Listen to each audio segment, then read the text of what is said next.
By the middle of the 20th, colonialism ensured that we were one of the poorest nations of the world.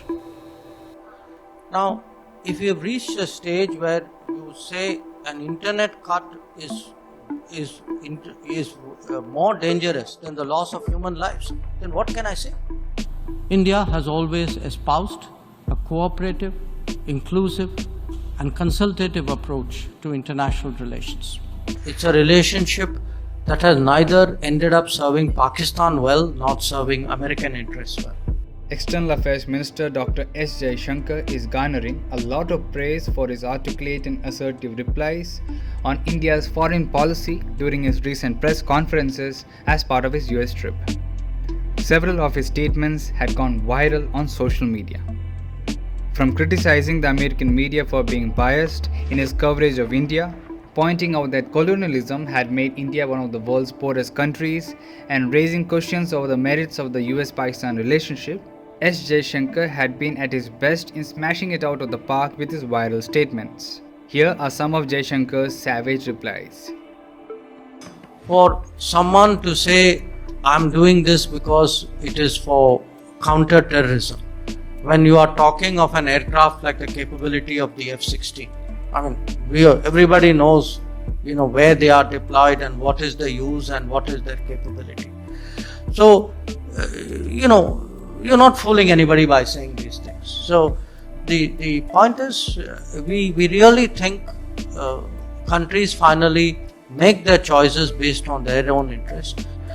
And you also know that very honestly, it's a relationship that has neither ended up serving Pakistan well nor serving American interests well. So it is really for the United States today to reflect whether this, what are the merits of this relationship.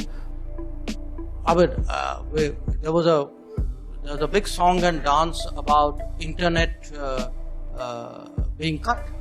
Okay. Now, if you have reached a stage where you say an internet cut is more dangerous than the loss of human lives, then what can I say? So the fact is that if you look at the whole 370 issue, it's a fundamental. Maybe I should not be looking in your direction. I ask you all to just a very basic point.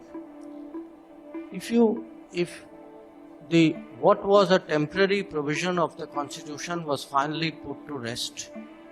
This was supposed to be act of majority. Wait. This was supposed to be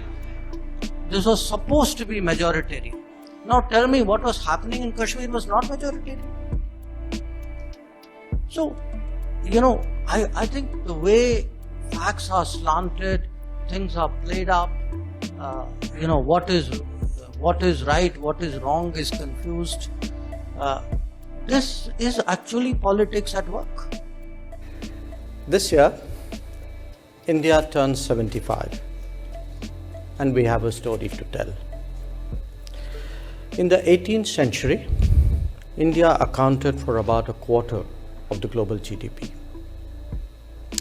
By the middle of the 20th, colonialism ensured that we were one of the poorest nations of the world.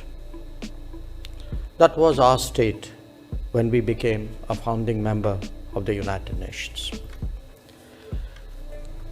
But in the 75th year of its independence, India stands before you proudly as the 5th biggest economy of the world and still rising, as the strongest, most enthusiastic, and definitely the most argumentative democracy. Our development rests on an expansive digital public infrastructure,